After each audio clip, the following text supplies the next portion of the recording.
Hey everybody, I want to talk to you about the homework that you did yesterday and go over a very important concept that you should have discovered in your homework.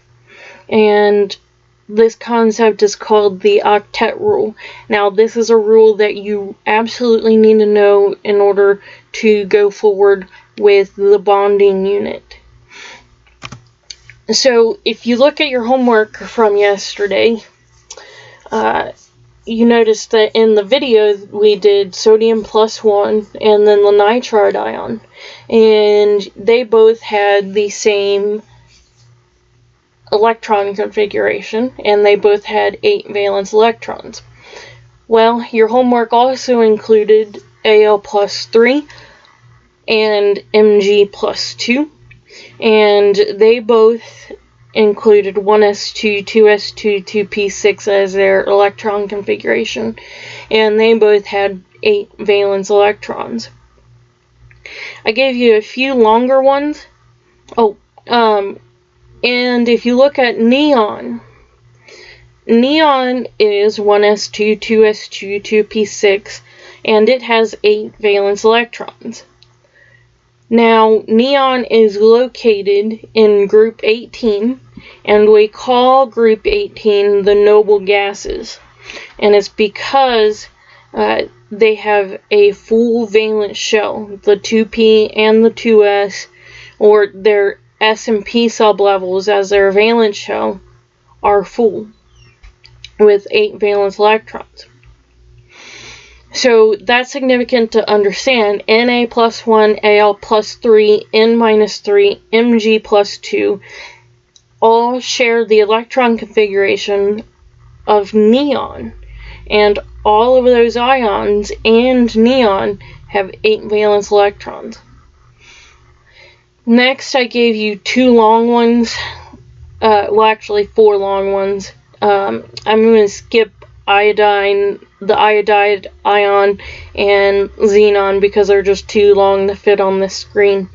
But if you look at strontium +2, you have that configuration where you have 1s2, 2s2, 2p6, 3s2, 3p6, 4s2, 3d10, and 4p6. If you look at krypton, it also has the same electron configuration.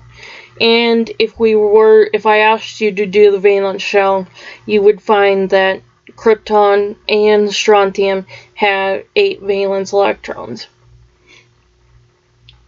If you look at 10, 11, and 12 with the phosphide ion, the sulfide ion, and then argon, they all have the same electron configuration in 1s2, 2s2, 2p6, 3s2, 3p6, and they all have 8 valence electrons.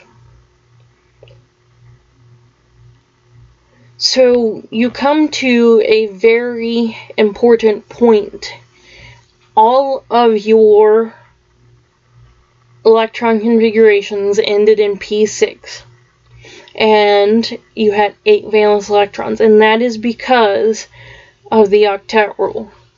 Now, the octet rule says that when atoms form ions, they are going to become like the nearest noble gas.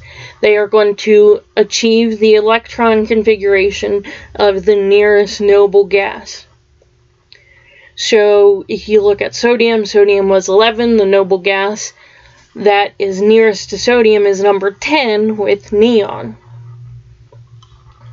And if you look at nitride, or nitrogen -3, you will see that the nearest noble gas is neon number 10.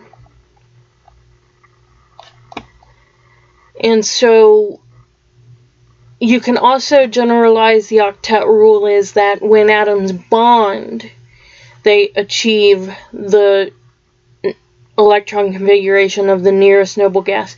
But for us right now, it's most important that you understand that when atoms form ions, they achieve the electron configuration of the nearest noble gas. And so that's basically all I wanted to do in this video, very quick video. Thank you very much for learning with me today. I enjoyed learning with you.